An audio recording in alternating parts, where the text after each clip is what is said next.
വീണ്ടും Facebook പോസ്റ്റുമായി N Prashant IAS ഇപ്പോൾ രംഗത്തെത്തിയിരിക്കുന്നു. Chief സെക്രട്ടറിയുടെ ഹിയറിംഗിലെ വിവരങ്ങൾ പങ്കുവച്ചാണ് പുതിയ ഫേസ്ബുക്ക് പോസ്റ്റ്. വിശദാംശങ്ങളുമായി സലീം മാലിക്കാണ് തിരുവനന്തപുരത്ത് ചേരുന്നത്. സലീം, എന്താണ് അദ്ദേഹത്തിന്റെ പുതിയ FB പോസ്റ്റിൽ പറയുന്നത്? Saleem, Unmesh, N Prashant IAS Facebook പോസ്റ്റിലൂടെയുള്ള സർക്കാരിനെതിരായ യുദ്ധം അവസാനിപ്പിക്കുന്നില്ല എന്നുള്ളതാണ്.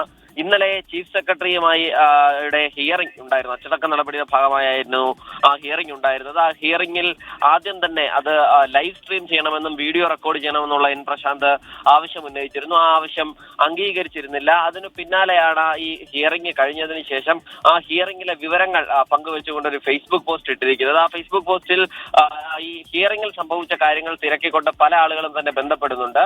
അക്കാര്യങ്ങൾ വിശദീകരിക്കാനാണ് ഈ കുറിപ്പ് എന്ന് പറഞ്ഞുകൊണ്ടാണ് ഈ ഫേസ്ബുക്ക് പോസ്റ്റ് അദ്ദേഹം പങ്കുവെക്കുന്നത്. അതിൽ പ്രധാനമായും പറയുന്നത് ആ പോസ്റ്റിലുണ്ടായിരുന്ന ഹിയറിംഗിൽ നടന്ന സംഭവങ്ങൾ, അതായത് അദ്ദേഹത്തിന്റെ ആവശ്യങ്ങളൊക്കെയാണ് അദ്ദേഹം അക്കമിട്ട് പറയുന്നത്.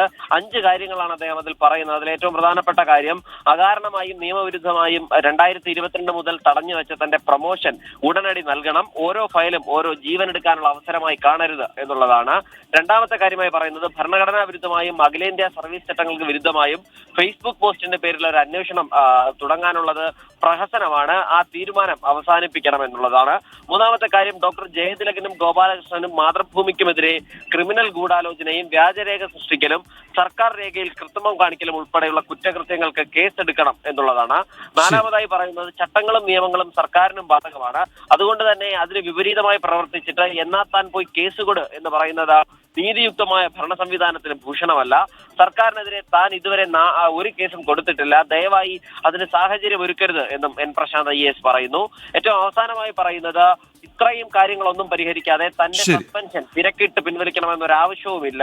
സർക്കാർ സംവിധാനങ്ങൾക്ക് പുറത്ത് ശ്വാസം മുട്ടാൻ താൻ ഗോപാലകൃഷ്ണനല്ല എന്നൊരു പരിഹാസത്തോടു കൂടിയാണ് അദ്ദേഹം ആ ഫേസ്ബുക്ക് പോസ്റ്റ് അവസാനിപ്പിക്കുന്നത്. ഉന്മേഷ്, ശരി. സലീം മാലിക്കാണ് തിരുവനന്തപുരത്ത് നിന്ന് വാർത്തയുടെ വിശദാംശങ്ങൾ നൽകിയത്.